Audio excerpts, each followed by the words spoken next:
It's the third week in the 1950 school and the pressure's mounting. Good. Come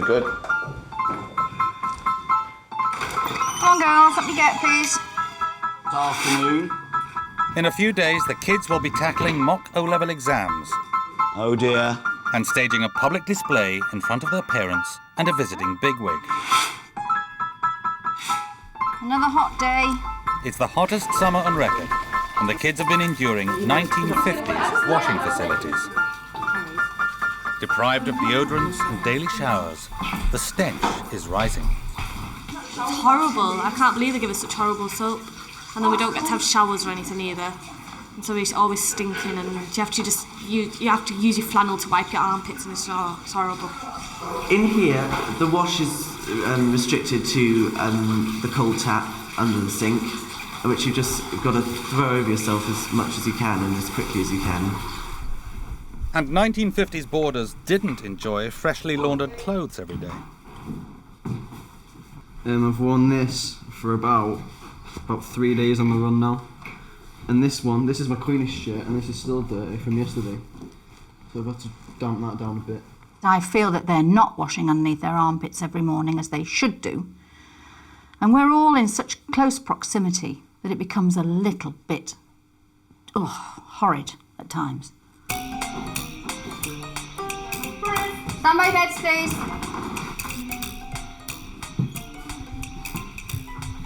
You sure you don't want to do that? Yeah, I told you.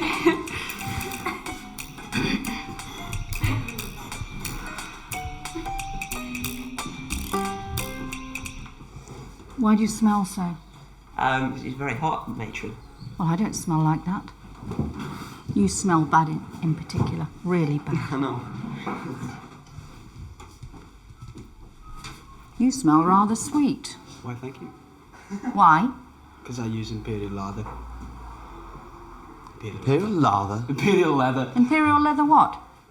Talcum powder to keep my armpits dry. Why are they using this? Where is it? It's in the CCF room. Right, you can go and get it, please, because that is only for Sunday night showers. No. Yes.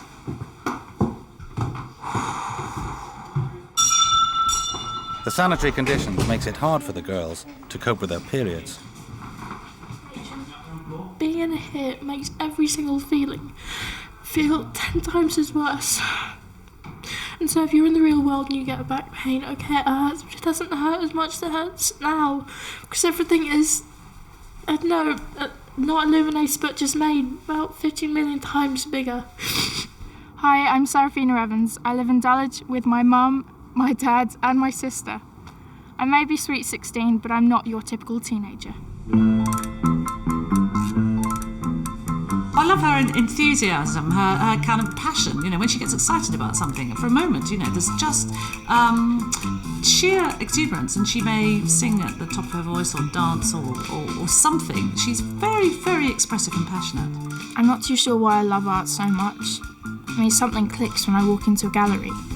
I seem to be completely calm, and like music, it's an escapism. I mean, I can look at a painting and complete an utter silence and just imagine anything I want. I think art is the most amazing thing in the world. Seraphina, I know you've been having a problem. And I've managed to find something I know will cheer you up. Close your eyes. Put your arm out.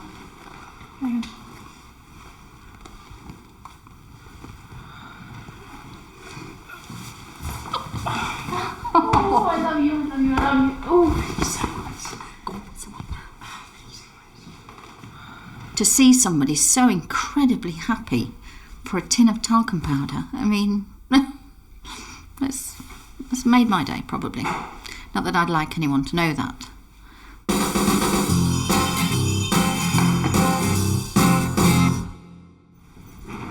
The school will stand. The kids have endured awful food, 1950s lessons, and the headmaster's wrath. They've learned to be grateful for small mercies. Good morning, everybody. Unfortunately, the headmaster's unwell this morning, so I will take assembly.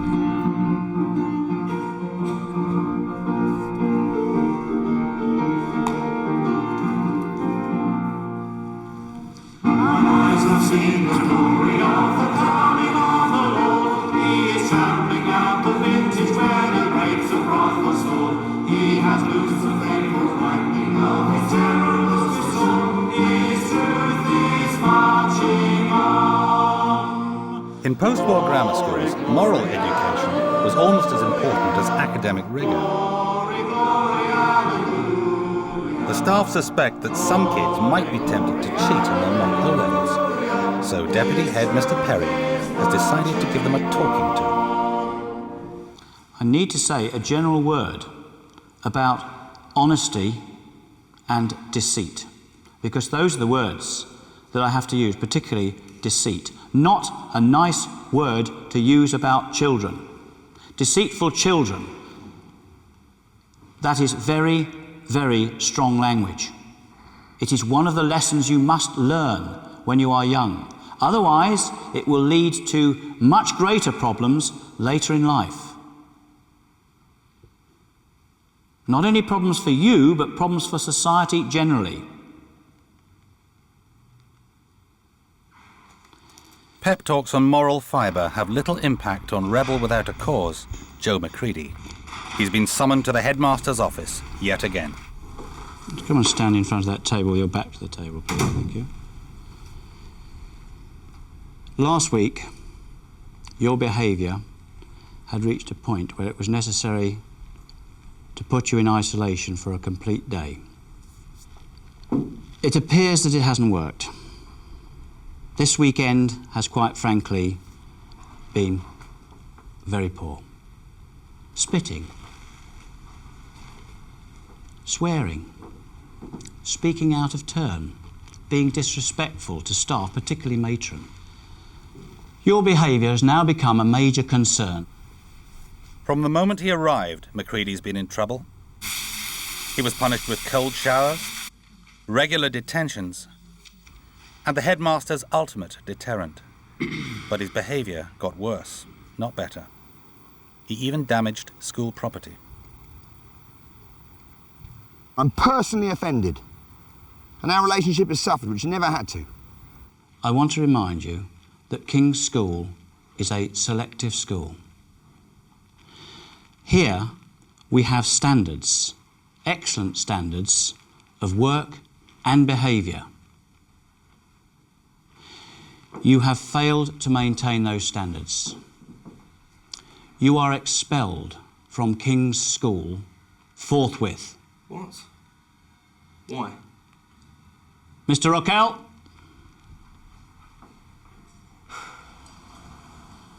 Please leave.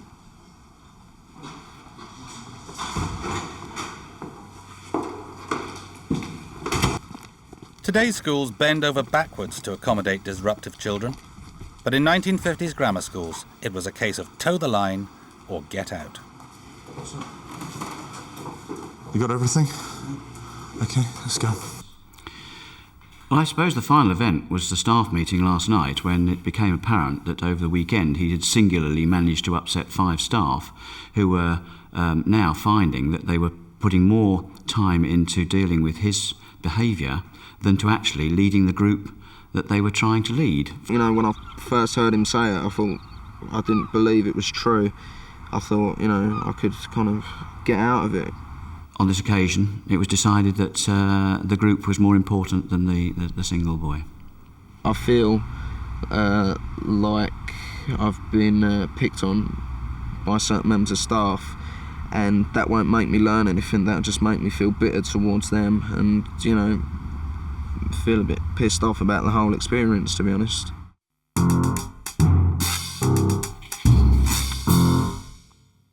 Bonjour tous.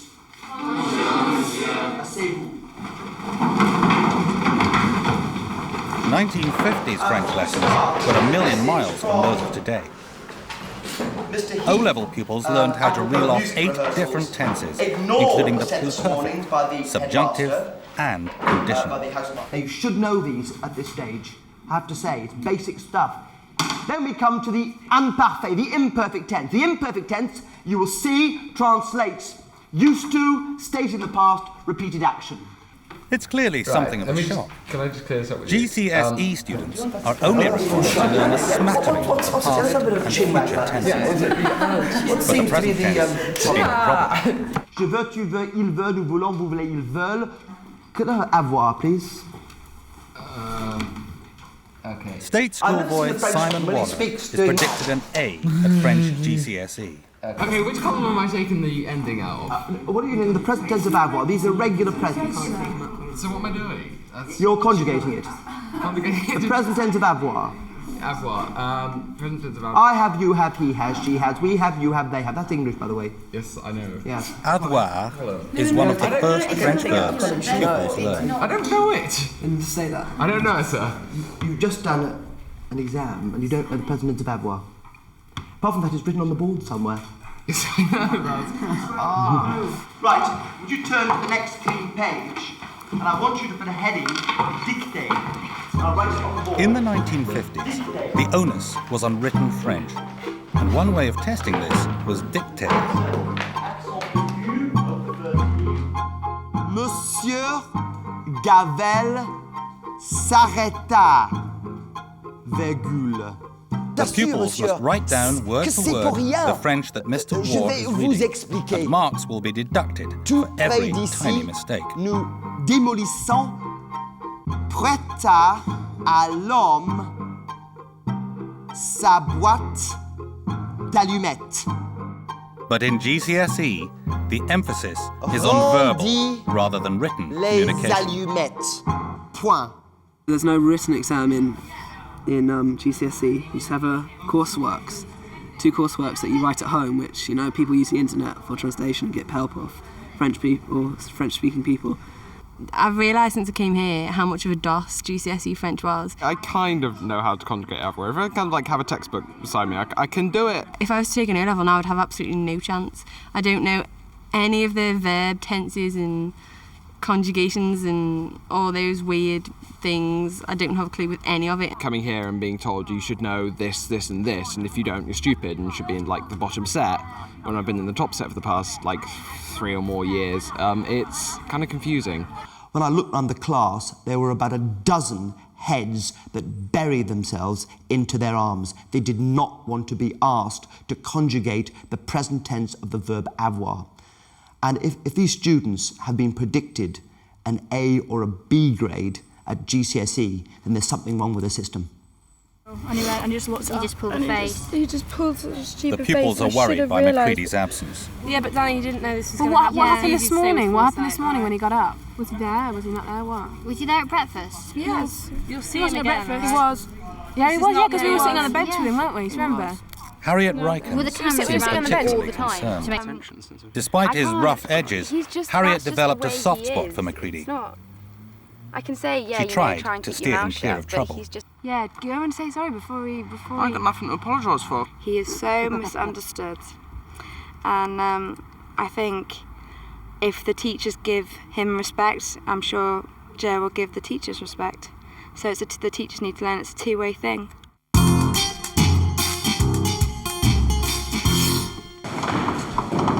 The school has been summoned for a special announcement. Right, remain standing, please. This will be short and pithy. King's School is a selective school.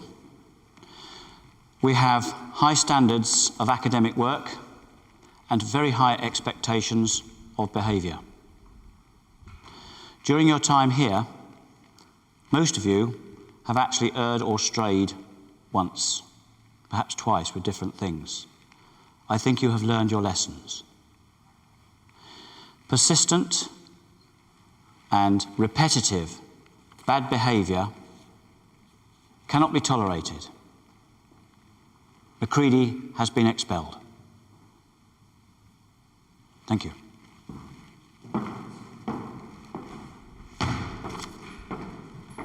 Harriet Rykins doesn't know whether to cry or laugh.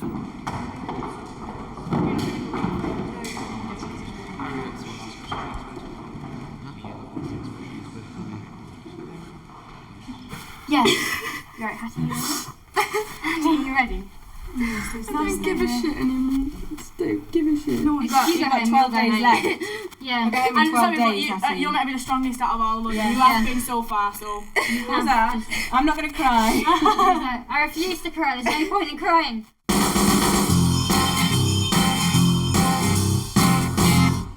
First of all, I've marked the dictations that you did Saturday. Marking is, standards more in the difficult. 1950s were extremely So just tough. make those, as in the O-level, the dictates are marked at 20, and it's 1 off for each mistake. You're allowed 20 mistakes, in other words, if you want to score, half off for accents and punctuation marks. So that's how they do it in the exam. Only 3 pupils passed, all those and another who 6 scored managed on to the get dictate. on the scoreboard. The rest of you, I repudiate. You've scored no marks. In fact, had there been minus, 1 or 2 of you would have got more than minus 20. Public schoolboy Harry Elgood predicted If there's A-star some for European French languages I'm not aware GCSE. of, He's one of because some this is some 19 language- pupils I- who I scored know most nul of the points. European languages. What's this language here? That's a mix of sort of What's it say? Soloway. Salaway. Oh, so it's sort of partly Latin. Yeah. Yes, well, this was a French test, and it's sort of a French word. As I look through, you notice how precise exactly you have to be, adding every R, adding every accent, these tiny little details that you wouldn't normally notice. You can pass GCSE with a grade C with very, very rudimentary written skills. Whereas in the 50s, if you wanted to pass O-level, your written skills had to be very good indeed, even to get a grade C. The pupils are enjoying a traditional 1950s tea. Unbeknown to him, Nick Hall is in a jam. Right, you stand, please.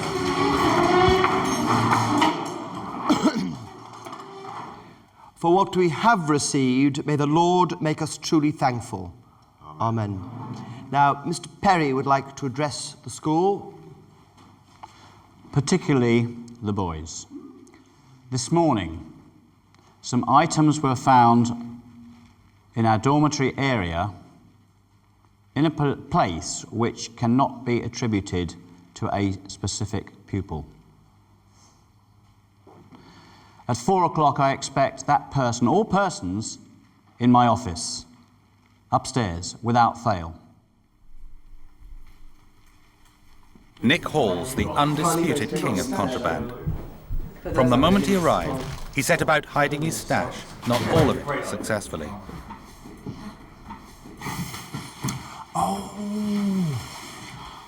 Get to my office. Also, I've got a cake under there, but I didn't realise that. I genuinely Get the forgot about cake. that. Get to the office. But no one found his biscuit tin hidden in the fireplace. He later moved it to the laundry room and has been stuffing chocolate biscuits ever since. Obviously, it's too much of a coincidence. There's only one way to find out if Hall's biscuit tin has been discovered. It was at the bottom before. There's nothing there. He got moved. Nothing there. He's got it then. So they found it. Oh, it's just a wrapper. Thanks for the sweets, lads. Or you just have to wait till Let's go and fall tell him out. now. Yeah, I want to go and tell him now. Get out the door, Chris. But before facing Mr. Perry, the boys must tackle mock O-levels in English, maths, and history. Have pens poised, brains in gear. Don't forget to write your name, like Mr. Elgood has, on the top right-hand corner. Okay, complete silence. Start now.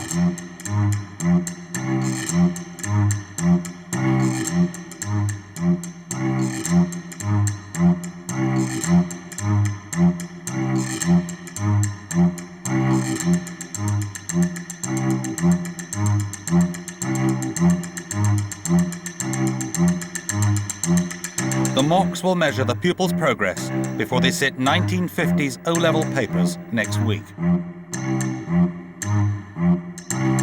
Don't, whatever you do, look at the person next to you. Okay? Mr. Perry's lecture about honesty seems to have been wasted on one pupil.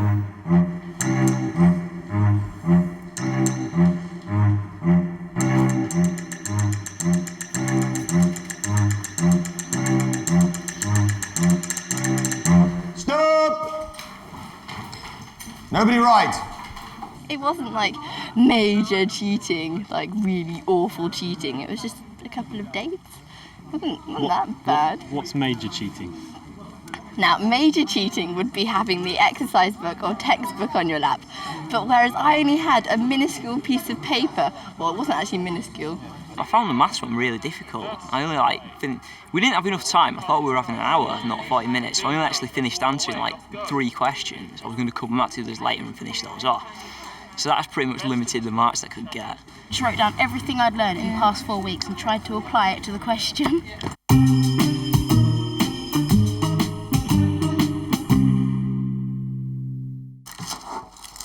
As the boys suspected, Mr. Perry has found Hall's biscuit tin. To save Hall's skin, they're hoping to claim collective responsibility.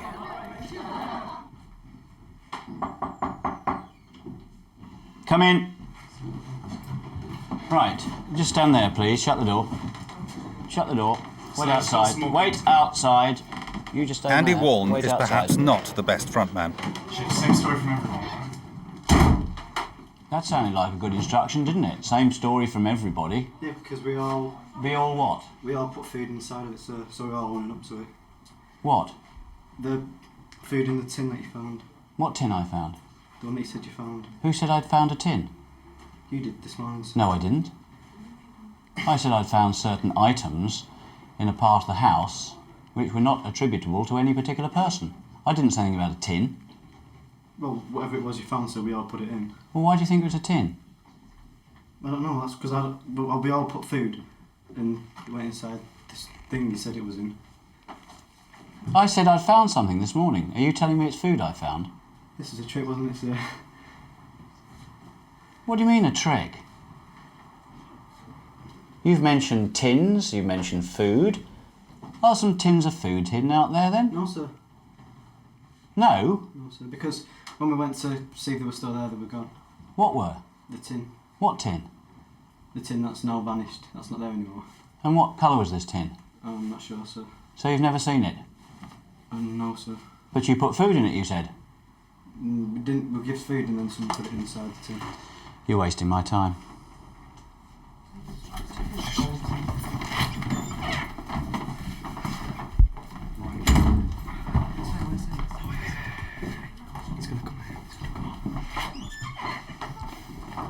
Right, is anybody out here going to tell me any more drivel that I've just had from Warren?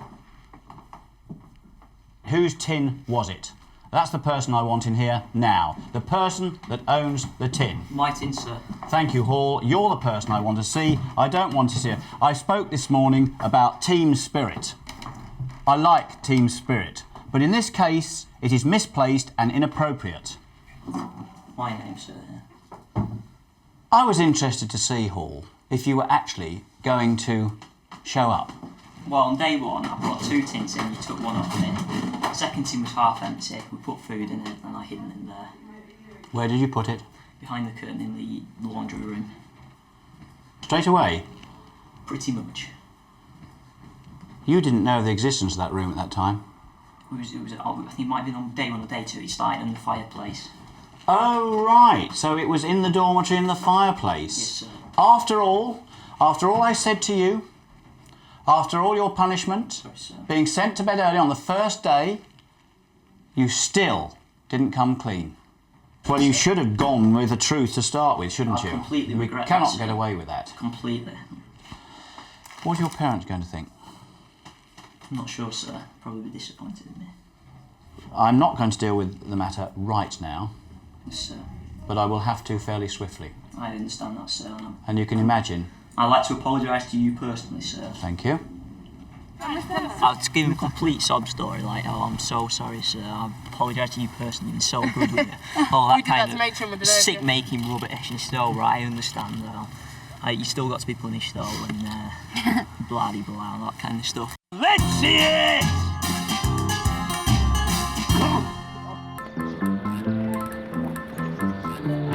Thanks to Nick Hall and his biscuit tin, all the boys are being punished.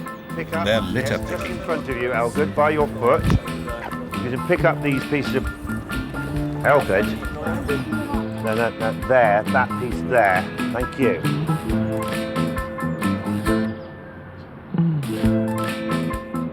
This was the idea that we all got punished, but Nick's still getting worse off.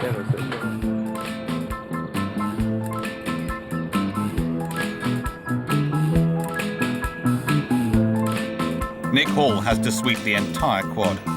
His classmates have begun to realise that the contraband king is a dangerous person to know. If Nick had something else on his own, then I don't think anyone. I think it would just be down to him, because he could have given it in when he had the chance. But I don't think he's got anything else. No, I'm pretty sure he hasn't got anything else. There's definitely nothing more. We know who's got what, and no one's got anything. So you finished your punishment? Yes, sir. What was it for? Being dishonest, sir. Hiding? Food. Right.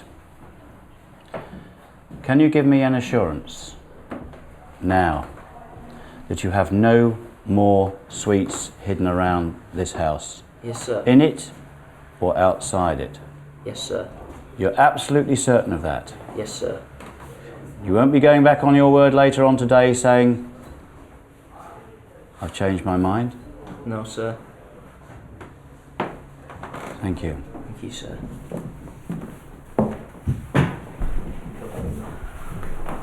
You don't, do you? What? Unbeknown to his roommates, Hall has yet more contraband hidden in the dorm. Right, see to that now. We just look out for sir. What is it? Because the cosmos stuff out there. He wants to check it's still there, but is worried Mr. Perry will catch him red-handed. Charlie's gone. He's gone. We found these yesterday. And they were actually outside his dormitory window. It's a Lancashire bag. So, you know, I mean, yes, there's a couple of them there, come from the north. Meet a lad from Lancashire. Hello there, I'm Matthew Sweeney, pleased to meet you. And I live right here in the heart of sunny Wigan. I've been collecting coins for 3 years now, since I was 13 and my granddad passed. What he had of his coins done to me. He's going to enjoy the coins, looking at the coins, because he enjoys that. And he'd sooner read his coin books than watch TV. When I'm older and I've had a good steady education, hopefully from university, I hope to go into some sort of a business, possibly accountancy. I'm really interested in finance and business and things like that. Step forward, an unlikely hero. We've come up with a plan for the missing sweets. They were Sweeney's all along. Sweeney's happily taking the blame for them, because they're in the bag, and he said bury on the bag, and because we both live quite close. Because I've only had a detention once. I've not really been done. But if he gets them found again, he's got probably expelled, so. We'll do a test, yeah. Where are they from? Burnacket. Sweet store, yeah. From where? Burnacket. What are they? Orange cough candy sweets. I want to shake your hand from the greatest man in Britain.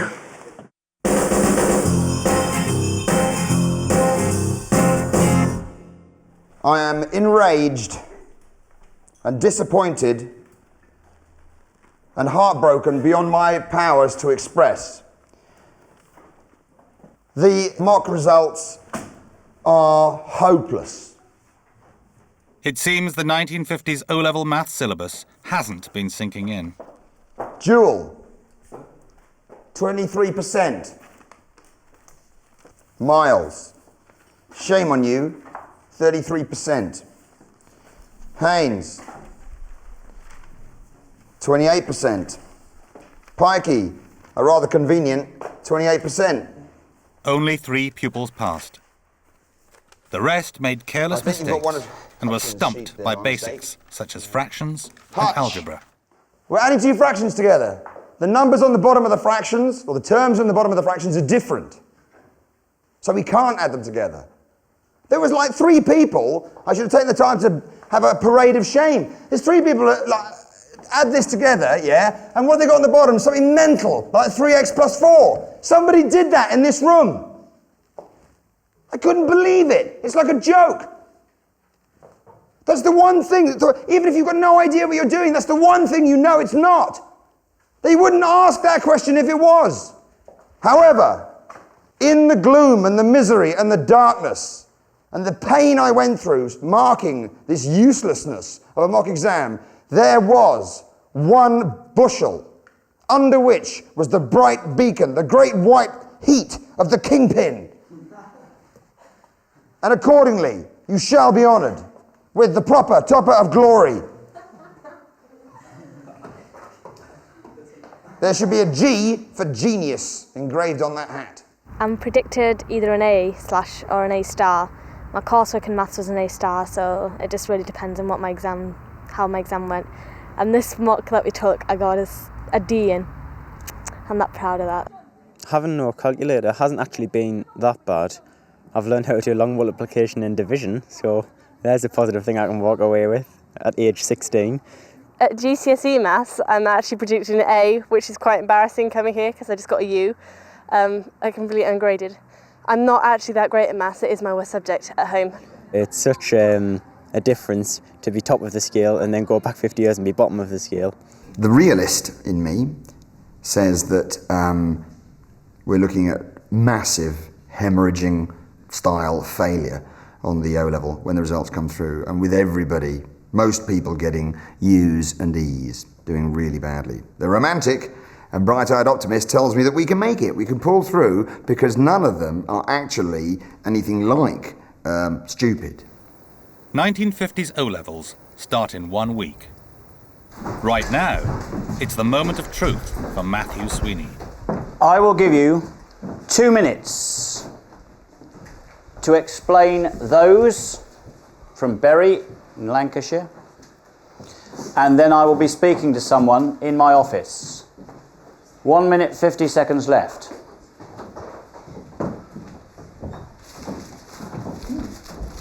Oh, we're not allowed to anymore. No, Just take like a couple. no, that's stupid, but you can do it. I don't like these anyway. Alright, okay. Alright, sweet. You're taking the fall for this one, right?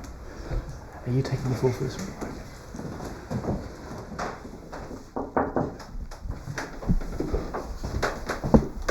So my sweet sir. You're Sweeney? Yes, sir.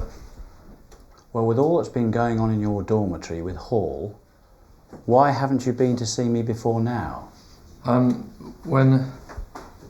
Yesterday when I realised I forgot about them beforehand, because it's been 3 weeks since I put them there, and when I went to look, they'd already gone, sir. So I wasn't sure how well they'd gone, so I didn't say anything, sir. I am speechless, Sweeney. Speechless. I will deal with you later on today. At the moment, I am so angry, I am speechless. I cannot believe it of you. Get out!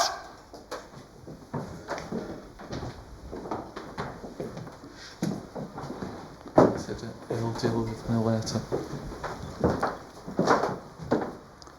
Right, get back to your lessons, all of you, now. I am very surprised that they belong to Sweeney. The first time Hall, the first time Miles, and the first time anybody else, they did have a punishment, and he will get that. What I don't want to do is to destroy a boy who has gained fantastically in confidence over 3 weeks. He's come out of his shell and thought of very, very highly by the staff. Good! Good! Punch! On the front! Quick! Left! Left! Right! Left! Right! Left! Right! Left! In the 1950s, most grammar schools held a Founders or Foundation Day, when the pupils put on a display for parents and visiting dignitaries. Up, check, up, and so the head and the arm come up, the head spins and the arm comes up at the same time, in one movement. You've got it. King's Foundation Day is tomorrow, and this is the last chance to practice. Okay, excellent. Here we go, gentlemen. Let's give it our best shot. Everyone stood easy. Check, march, left, right, left, right, left, right. Well, they're in great shape. It's the opposite of the maths. I can't believe my luck. They haven't done any of this stuff before, but they're really pulling together. So it seems that on individual skill, they're a bit flaky. But in terms of group dynamics and sheer teamwork, I couldn't ask for more. Check, up, 2, 3, 4, 5, down, swing. But Mr. Daplin's gym display needs a bit of spit and polish. Right, don't do a cartwheel. Can we do something that we all can do? Can you go like that?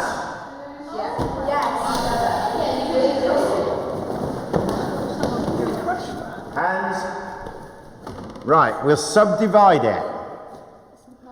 We'll subdivide it. It's not going to be 5, 3, 2. It'll be 3, 2, 1 twice. I'm not yet. Hold it! Hold. Nicola, are you all right?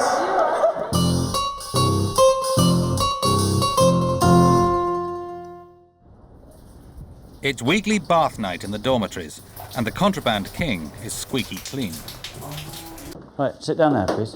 But Sweeney is learning the punishment he'll take on Hall's behalf. Right. What I'm going to do is what I did with Hall to start with. You're going to do some shoe cleaning, and it's going to be early in the morning. Okay? I think the initial mistake is what I'm punishing you for. But really, you must have been pretty fed up with yourself over the period of time, and as others came under pressure, you must have felt very bad. But in future, okay, you've got to take that opportunity, grit your teeth and say, if I do that now, it's sorted, and that's something I don't have to think about again. Thank goodness you owned up, because I think I'd have tracked you down anyway. I think I'd have worked it out, don't you? Yes, sir.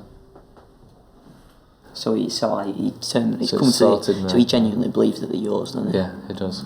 Yeah. Got on away with it. I know. Good work, Sween. You didn't give him your back by any chance, did you? No, he said, I'm just going to keep hold of these for the time being. Alright. Fair enough.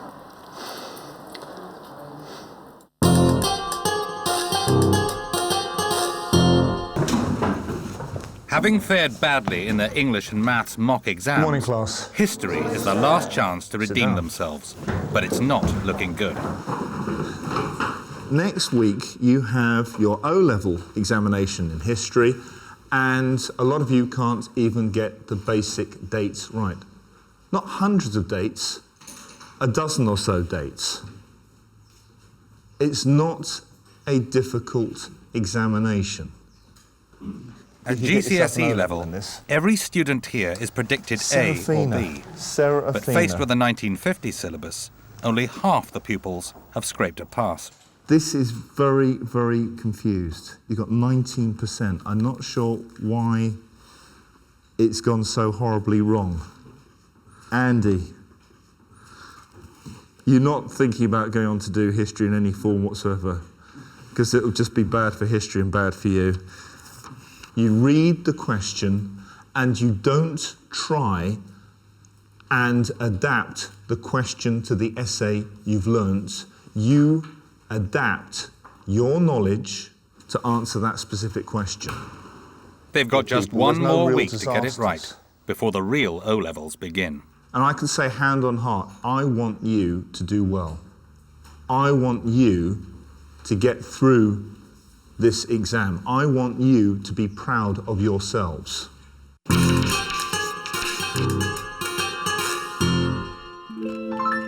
It's Foundation Day at King's School. Today, the kids will see their parents for the first time since school began. It's a matter of pride that they look their best. This is my ironed trousers, which took me about 25 minutes of just fighting them last night. It all kind of fits, looks sort of smart on me, and I think it'll be a shock for my parents to see at the end. Postman's son Colin Hughes thinks some of his posher school chums aren't pulling their weight in the CCF. But there's still some people who are spoiling it a bit, like Harry Algood, the way he walks, I think he's just like got a joke march on him for some reason. But it's just because he's right at the front as well, and he's just going like that. It's a joke. I just feel like getting out of line and kicking his ass. But Foundation Day has come at a bad time for Simon Waller. The prepubescent eruption. Shall we put some tincture on it? Let's have a good look in the light.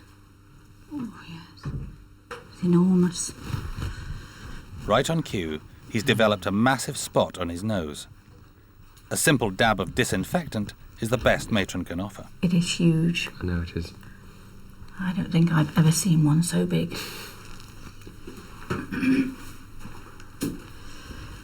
Off you go then. Thank you, matron. One of the first things my brother will say is, "Ha, you've got a spot, I haven't." My mum will probably go, "You're not washing properly. I think you should wash properly and take more time in the evenings," and my dad will just laugh at me.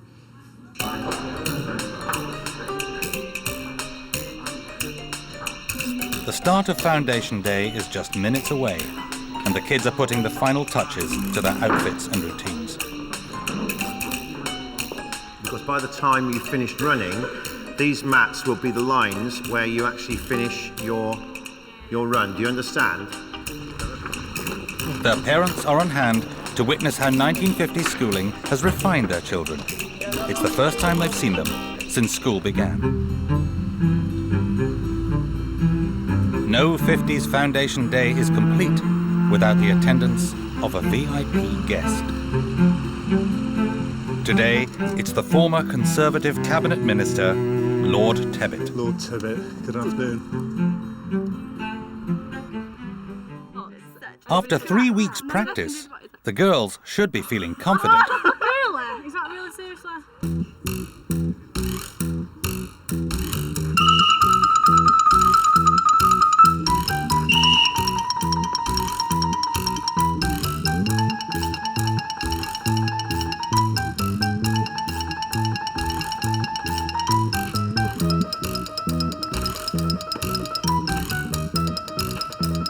Perhaps the girls should stick to more academic pursuits.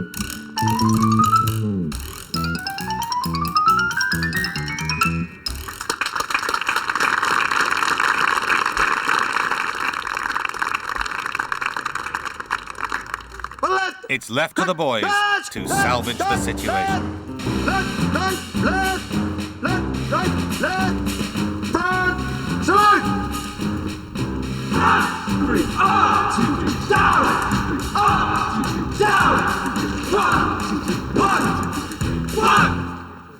Dress!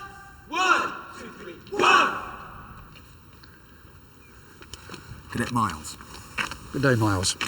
That's it. That's it. We're just a little touch there. Cadet Pike, sir. Ah, Pike is an absolutely immaculate colour and tie. Cadet Smithson, sir. Vice versa.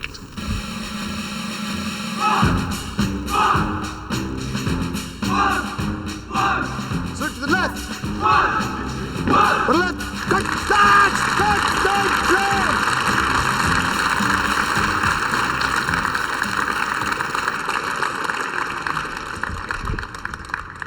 Before the speeches, there's a chance for the pupils to be briefly reunited with their parents. Oh my God! How are you doing? Are you alright?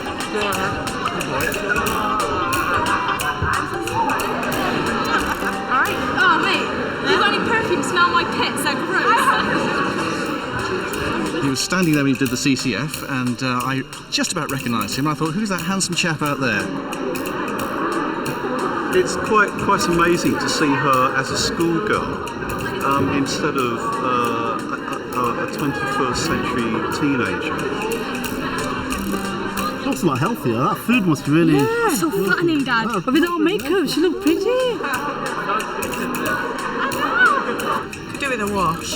I had a wash last night, actually. Last night? They're trying to give you a false impression. We're not really this clean normally. Oh. This is like the clean version. I see.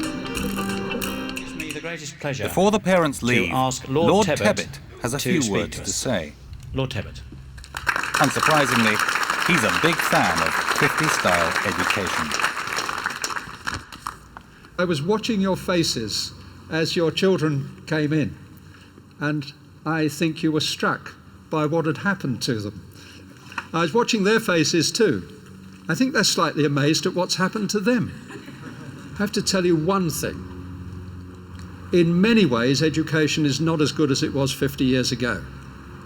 But you are just as good as the kids who were going through 50 years ago. No difference in you at all. And I think that you have to remember that at times when the young generation is criticised as being not nearly as good as your elders. You can be if you want to be. Many thanks.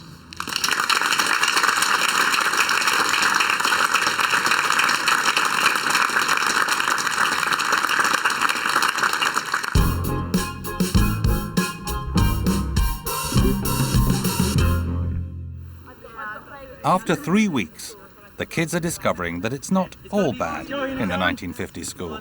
It's nice here to sit down and take meals together and eat regularly 3 times a day and say grace. It adds a bit of ceremony to what should be a revered occasion. At home, I'd normally just eat junk food, like straight out the microwave, and not have a proper meal. But here, I've eaten stuff that I wouldn't even have contemplated eating at home, like salads for supper. But some of the girls are still struggling.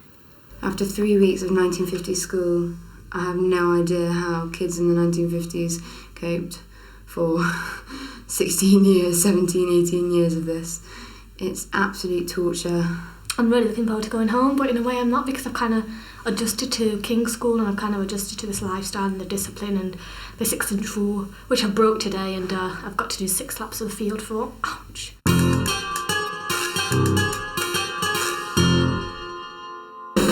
Next time on That'll Teach 'Em, the kids take their O-levels. Stop! There's trouble in the dorms. We have to get on with people, even though we don't care for them. And the kids finally find out whether they passed or failed.